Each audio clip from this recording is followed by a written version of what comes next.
Assalamualaikum dan selamat pagi. Saya Wan Nur Atika binti Wan Azmi. Saya akan menerangkan tentang fasa-fasa lari berpagar. Stay tuned.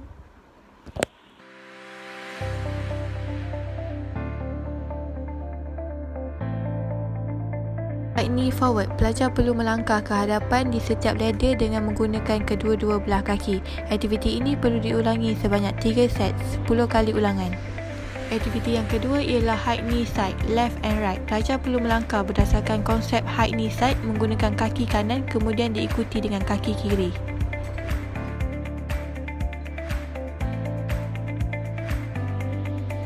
Seterusnya, aktiviti yang ketiga ialah single leg up. Ia juga perlu menggunakan kaki kanan dan kaki kiri. Aktiviti yang keempat, single leg jump, left and right. Pelajar perlu melangkah ke hadapan menggunakan sebelah kaki sahaja, kemudian menggunakan kaki kiri apabila telah selesai kaki kanan.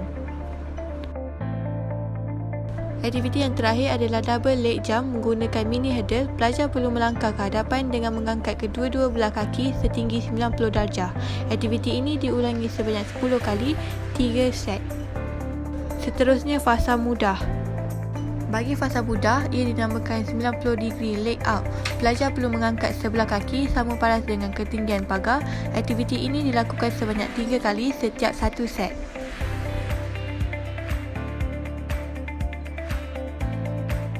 Okey, ini adalah salah satu drills yang mudah untuk pelajar pelajari. Yang seterusnya adalah single leg up from side. Pelajar perlu melangkah dari bahagian tepi pagar dengan meluruskan kaki untuk ke pagar seterusnya. Aktiviti ini dilakukan sebanyak 3 kali setiap 1 set. Aktiviti yang seterusnya dinamakan walking through the hand. Pelajar perlu melangkah ke hadapan dengan 90 darjah paras kaki pada pertengahan pagar, diikuti dengan hayunan tangan untuk maju ke hadapan pagar. Aktiviti ini adalah sama, cuma ia berbeza dengan berpatah balik. Kemudian ia perlu melangkah ke hadapan untuk pagar yang seterusnya.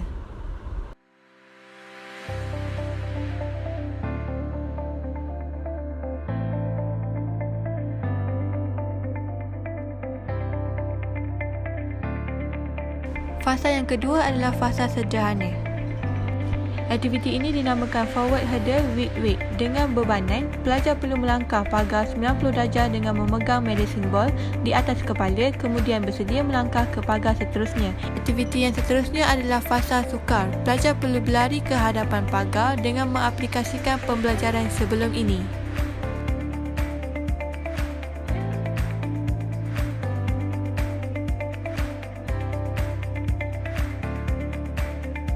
Fasa permulaan menggunakan starting block. Ini adalah cara-cara menggunakan starting block dan mengukur starting block. Pelajar perlu meletakkan starting block di atas garisan permulaan.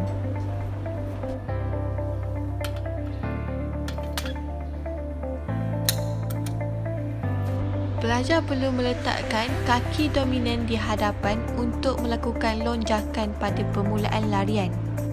Pelajar perlu mengukur keseimbangan tangan di atas garisan permulaan dan pelajar perlu bersedia melakukan lonjakan pada permulaan larian.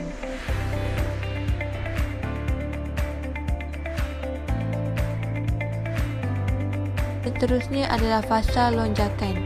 Jarak lonjakan bergantung kepada beberapa faktor iaitu kelajuan dan jarak jangkauan. Yang seterusnya adalah fasa layangan. Kaki yang mula-mula melangkah melepasi pagar hendaklah hampir lurus dan mengarah ke hadapan. Bongkokkan badan ke hadapan. Tangan adalah selari dengan kaki. Seterusnya, fasa mendarat.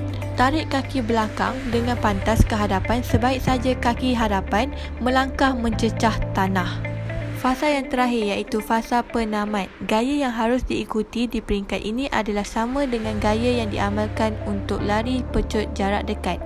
Bagi penilaian ini, saya membuat 80 meter pada setiap murid untuk penilaian bagi menetapkan mereka lulus ataupun tidak.